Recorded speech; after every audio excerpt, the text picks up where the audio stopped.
What is up, my dudes, and welcome back to the channel. In this video, I'm just going to be talking about 5 different items I think would be cool if they were added to Aneurysm 4, and give you guys kind of an update on what's going to be taking place in the future of this channel. So we're just going to jump straight into the 5 different things, and then after that, I'll give you guys the update. Starting with number 1, which I actually have 2 things in this category because they're both cosmetic. I think it'd be really cool and funny if they added both a chef outfit and boxing gloves. The chef outfit, for obvious reasons. Some people like to roleplay as cooks, and it would just honestly add a new element to the game for some roleplay. It'd be a lot of fun. The next one is boxing gloves, and it's probably obvious as to why I would want these, right? That way we could have a more hyped fight club, and it would just be hilarious to see this taking place in a dystopian world.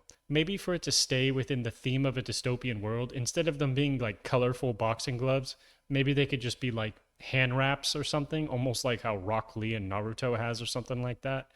You could have like just hand wraps and people could bare knuckle box. That would be sick. Fight clubs would be more hype than ever. Moving on to number 2, the second thing I think that would be cool is if the dealer was given a secret pocket. Now, the secret pocket would allow him to hold 2 contraband items without having to worry about being searched.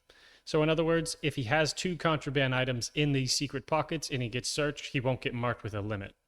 I just think this would be a good thing to add for the dealer because it would give him kind of his own unique niche of gameplay to do.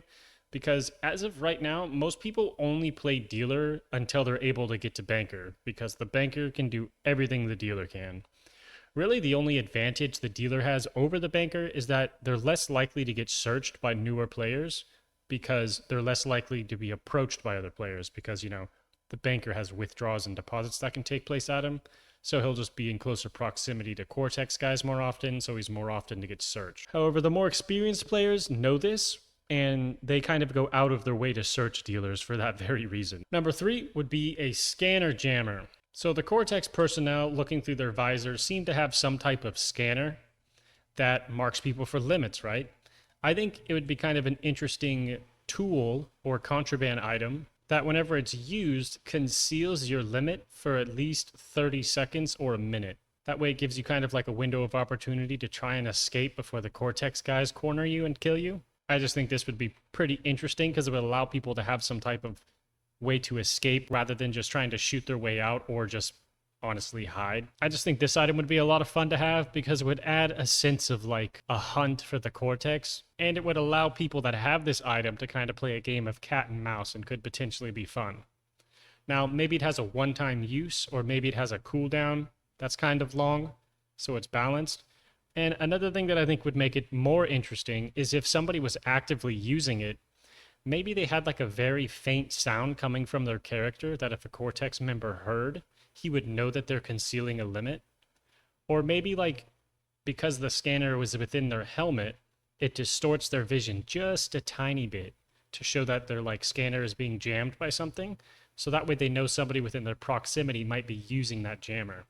I just think this would be like some pretty interesting gameplay mechanics. I'm imagining it in a way to where if somebody activates the jammer, it conceals their limit.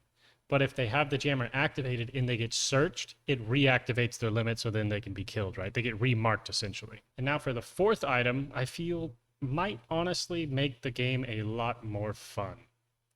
And that is something that directly treats addiction.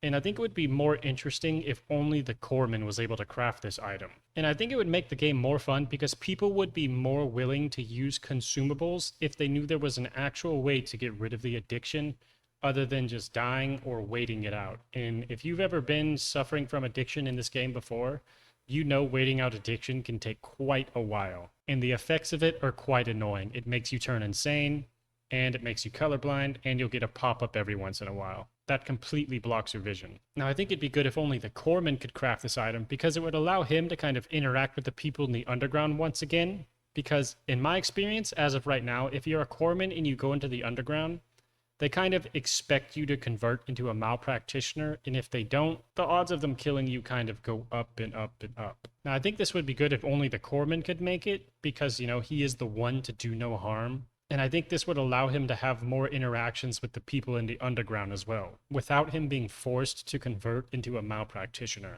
Because it would actually give him some value to the scum players because only he is the one that can potentially provide this anti-addiction item.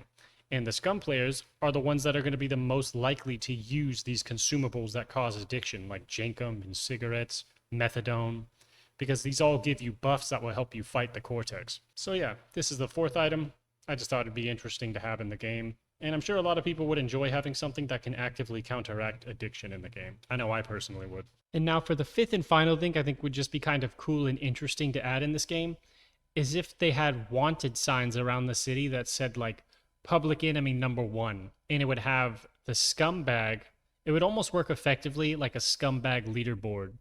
It would have like the top 5 scumbags that have done the most damage to the city and have been alive the longest to be on this list. And if a Cortex member kills one of these guys, they get a bigger credit boost. I just think it'd be kind of cool because it would work effectively almost like a leaderboard for the scumbags. And the guys on the scumbag side that managed to be on this list get bragging rights. I think it would also be cool if they got an exclusive cosmetic while they were on the top 5 most wanted. But if they fall out of the top 5 most wanted, they lose that cosmetic. I'm not sure if that would be hard to implement in the game in terms of programming, but I thought it was a cool concept, so I thought I'd share it here. So I just think it'd be kind of interesting to have something like that. It would kind of add more of a dynamic between the Cortex and the scumbag guys on determining who might be a target to pick and what numbers they have.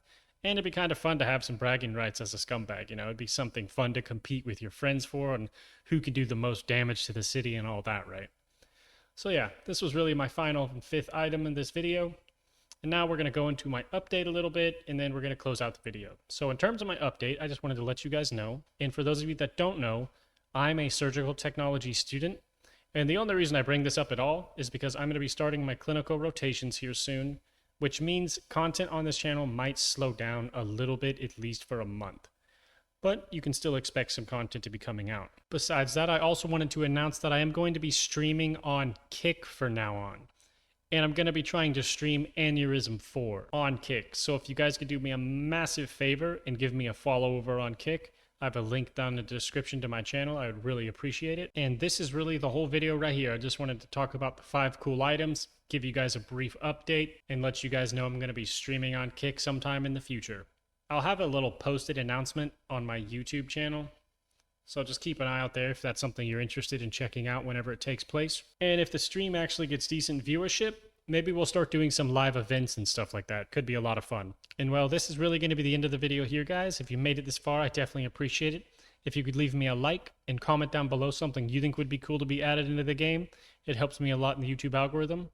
And I'm going to be joining in the discussion down below, at least for the first day or so this video's out. So yeah, thanks for watching, guys. See you in ANEURISM 4. Peace!